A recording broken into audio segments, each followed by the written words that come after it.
Capítulo 5. Assim, chegaram ao outro lado do mar, a região dos Gerazenos.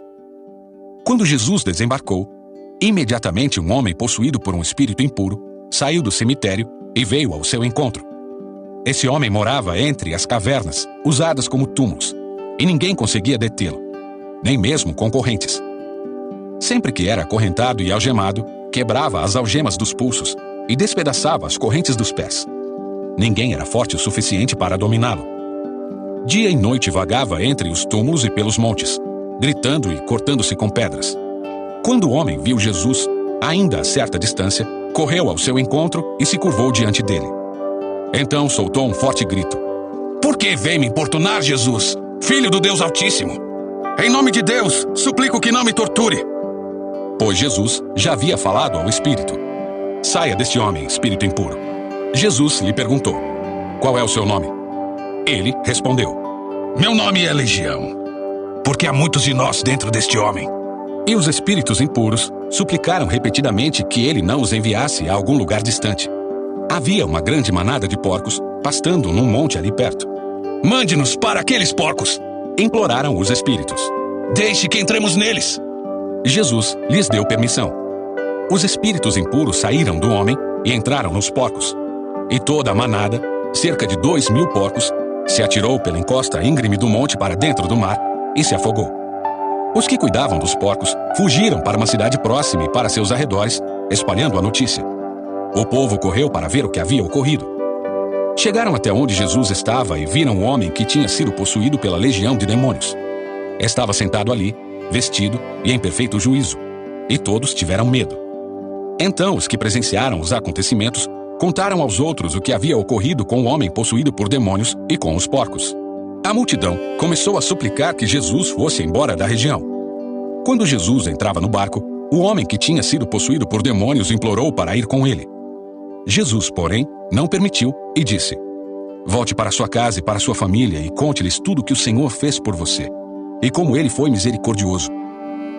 Então, o homem partiu e começou a anunciar pela região das 10 cidades quanto Jesus havia feito por ele.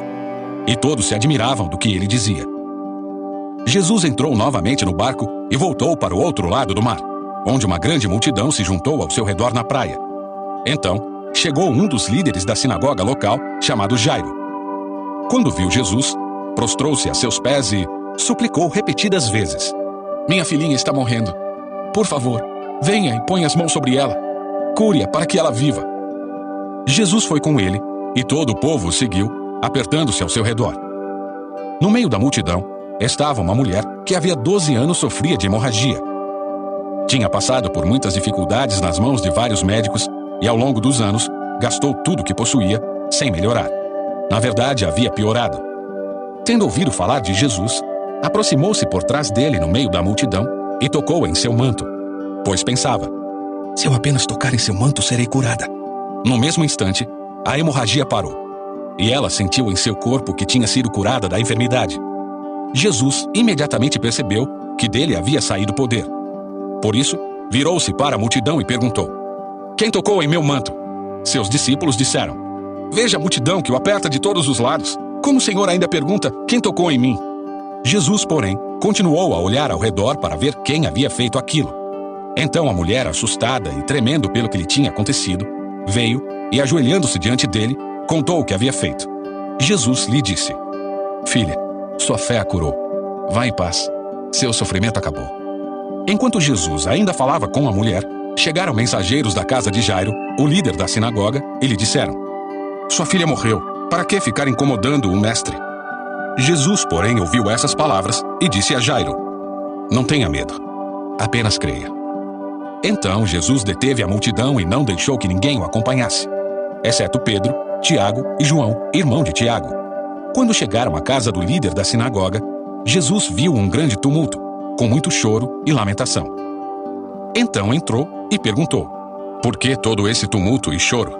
A criança não morreu, está apenas dormindo. A multidão riu de Jesus. Ele, porém, fez todos saírem, e levou o pai e a mãe da menina e os 3 discípulos para o quarto, onde ela estava deitada.